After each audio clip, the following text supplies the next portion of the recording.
नमस्कार दोस्तों, तो कैसे हो आप सभी? आई थिंक अच्छे ही होंगे एंड आज का जो वीडियो रहेगा आपका नोटिस अंडर सेक्शन 25 के ऊपर रहेगा। आपको जो डिमांड नोटिस आता है, आप सोचते हो कि देखिए क्या हो गया है एंड इस प्रकार से नोटिस आपको आ जाता है, एकदम से आप घबरा जाते हो, बाय पोस्ट, स्पीड पोस्ट आपके घर पर आता है। ठीक है, आपने अगर किसी भी एप्लीकेशन से एनबीएफसी एप्लीकेशन से लोन लिया हुआ है और आपको डिमांड नोटिस आ रहा है इस प्रकार से, तो आपको बिल्कुल भी घबराने की आवश्यकता नहीं है क्योंकि आपको इस वीडियो को देखने के बाद आपकी सारी की सारी टेंशन भी दूर हो जाएगी। ठीक है, तो आपको ये वीडियो आखिरी तक देखना है, कंप्लीट वीडियो देखिएगा क्योंकि देखिए मैं इस वीडियो में आपको बता दूंगा कि नोटिस को आप कैसे चेक कर सकते हो एंड इस नोटिस का जवाब कैसे देना है एंड आपको आगे क्या करना चाहिए एंड आगे इन केस फ्यूचर में आपको किस प्रकार से नोटिस आ सकता है या नहीं आ सकता है। ठीक है, तो ऐसे ही आप बने रहिए, कंटिन्यू बने रहिए एंड देखिए, इस वीडियो में देखिए मैं एक का नोटिस हमने उठाया है कस्टमर का जिन्होंने हमसे पेड सर्विस ली है एंड इस प्रकार से ऐसा नहीं है कि देखिए आप पेड सर्विस लेते हो, आपको ये नहीं आता है, नोटिस नहीं आएगा या कुछ इस प्रकार से ऐसा होता है। जब आप हमसे कोई सर्विस लेते हो, तो सर्विस लेने के बाद देखिए, हम आपको गाइड करते हैं, प्रॉपर करते हैं, हमारी जो टीम है एंड जो भी आपको प्रॉब्लम आता है उसका सॉल्यूशन बताते हैं एंड जब तक आप लोन को क्लोज नहीं करते हो तब तक का सपोर्ट रहता है। ठीक है, तो आपको टेंशन नहीं लेनी है एंड ऐसा नहीं है कि पेड सर्विस के अंदर, ठीक है, पेड सर्विस उन्हीं के लिए है जो वीडियो में देखकर अप्लाई नहीं कर सकते हो, बट आपको बिल्कुल भी घबराना नहीं है या फिर ऐसा नहीं सोचना है कि पेड सर्विस में आपको कुछ और चीजें कुछ स्पेशली मिल जाएगा। ठीक है, देखिए प्रॉपर गाइड तो आपको यहाँ पर भी मिल रहा है, टाइम टू टाइम मिल रहा है एंड कोई ऐसी दिक्कत नहीं है एंड अगर आप फॉलो करोगे तो आपको सोल्यूशन भी जरूर मिलेगा। ठीक है, तो ऐसे ही बने रहना और वीडियो को कंटिन्यू देखना है। ठीक है, देखिए इस प्रकार से आपको नोटिस आएगा, अंडर सेक्शन 25 क्लोज 1 का आपको नोटिस आएगा। ठीक है, एंड देखिए यहां पर Poonawalla Fincorp private limited company ने नोटिस भेजा है, इनका ईएमआई बाउंस हो चुका था एंड यहां पर देखिए मेनली सा लिखा गया है कि देखिए कि आपको 15 दिन के अंदर, मैं बता देता हूं, देखिए कि जब आप नोटिस को पढ़ोगे तो इसमें 15 दिन के अंदर अंदर आपको जो ईएमआई आपकी बाउंस हुई है तो आपको पे करना पड़ेगा। ठीक है, इस प्रकार से, बट आप एक चीज समझिए यहां पर क्या लिखा गया है कि डिमांड नोटिस ये है, डिमांड नोटिस।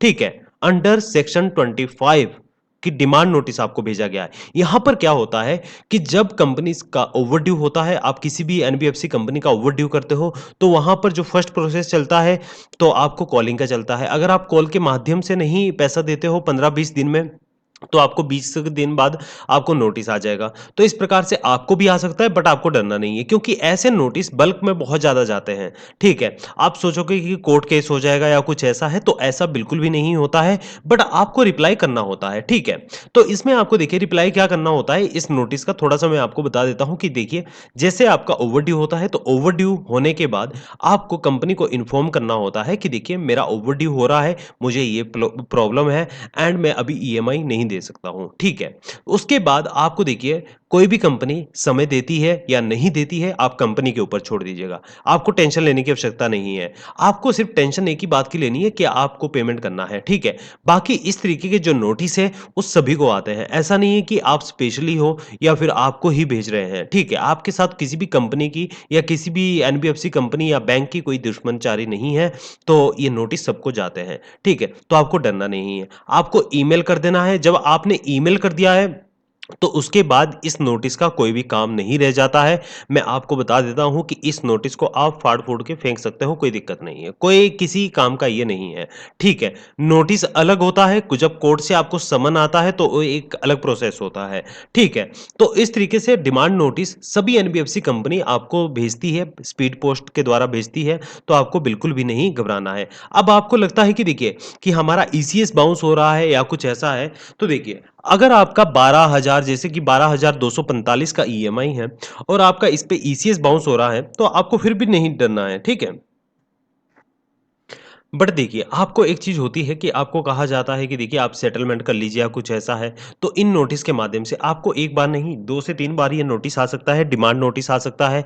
आपको सेटलमेंट के लिए आखिर में फ़ोर्स किया जाएगा। अब सेटलमेंट के लिए फ़ोर्स आपको 6 से 7 महीने के बाद आपको कहा जाएगा कि कम से कम आप सेटलमेंट कर लीजिएगा एंड कोई भी ऐसी कंपनी नहीं है जो आपके 12,000 रुपए के लिए कोर्ट में चली जाएगी। ठीक है, उनके पास इतना टाइम भी नहीं है एंड आप टेंशन फ्री रहिए। ठीक है, ये कुछ होने वाला नहीं है। ठीक है, आप फालतू की टेंशन ले रहे हो एंड फालतू का आप वीडियो देख रहे हो इधर-उधर जाकर, तो इससे अच्छा है एक वीडियो देखो, किसी एक का देख लीजिएगा, वहाँ पर आपको बता दिया जाएगा, ठीक है? ये डिमांड नोटिस सबको आता है, तो इससे कोई भी आपको घबराने वाली बात नहीं है, ठीक है? धीरे-धीरे ये जब आपका देखिए बाउंस होगा, होगा, आपका ईसीएस बाउंस होगा, सॉरी, ईसीएस जैसे आपका बाउंस होगा और आपके बैंक अकाउंट में पैसे नहीं है, तो आपको एक काम करना है, ठीक है? कि जो आपका बैंक अकाउंट भी बचा हुआ रहे, जो ब्लॉक ना हो जाए।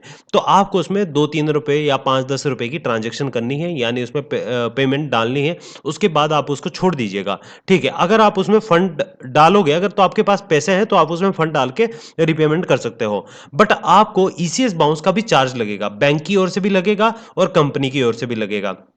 बट यहाँ पर भी आपको टेंशन लेने की आवश्यकता नहीं है कि देखिए, जब आप लोन क्लोज़ करोगे तो उस समय पर आपको बैंक से कॉन्टैक्ट करना है। आपका जो ईसीएस बाउंस का जो केस है, यानी जो आपको चार्जेज़ लगेगा, वो भी हट जाएगा, ठीक है? आपको एक ईमेल करना है बैंक को और बैंक को ईमेल करते हुए आपने अपनी प्रॉब्लम लिखनी है, जो भी आपके पास डॉक्यूमेंट रहेंगे, उन डॉक्यूमेंट को भी सेंड करना है और जब आप ये सेंड करोगे तो आपका चार्जेज़ रिमूव भी हो जाएगा, ठीक है? तो इस केस में आपको घबराने वाली कोई ऐसी बात नहीं है एंड बाकी देखिए 12,000, 15,000 या 20-50,000 या 1 लाख रुपए, 2 लाख रुपए जो भी है आपके, तो उसके लिए आपने बिल्कुल डरना नहीं है, डिमांड नोटिस आता है, तो आप ईमेल के माध्यम से अपना जो भी है जवाब दे सकते हो, ठीक है?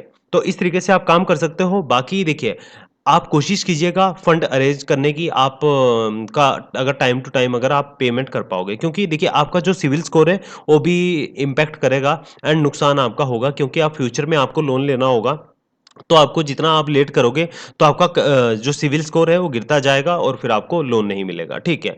तो लोन लेने के लिए आपको बहुत ज़्यादा लोन क्लोज़ करना पड़ेगा, उसके बाद आप अप्लाई कर सकते हो, ठीक है? एंड उसके लिए भी आपको बहुत ज़्यादा टाइम लगेगा, ठीक है? तो आप टेंशन मत लीजिए, टेंशन फ्री होकर रहिए एंड अपने ऊपर ध्यान दीजिए एंड अपनी इनकम के ऊपर ध्यान दीजिए, जो टाइम टू टाइम ये फ्री की जो झंझट आपने पाल रखी है, इससे आप बाहर निकल सको, ठीक है? बाकी अगर आपको सेटलमेंट करना है तो किसी भी लोन का सेटलमेंट करना है तो फिर मैंने इसके ऊपर वीडियो बनाया है कि आप सेटलमेंट खुद से कैसे कर सकते हो, आप उस वीडियो को देख लीजिएगा। बाकी मैं उसका लिंक नीचे डिस्क्रिप्शन में भी दे दूँगा।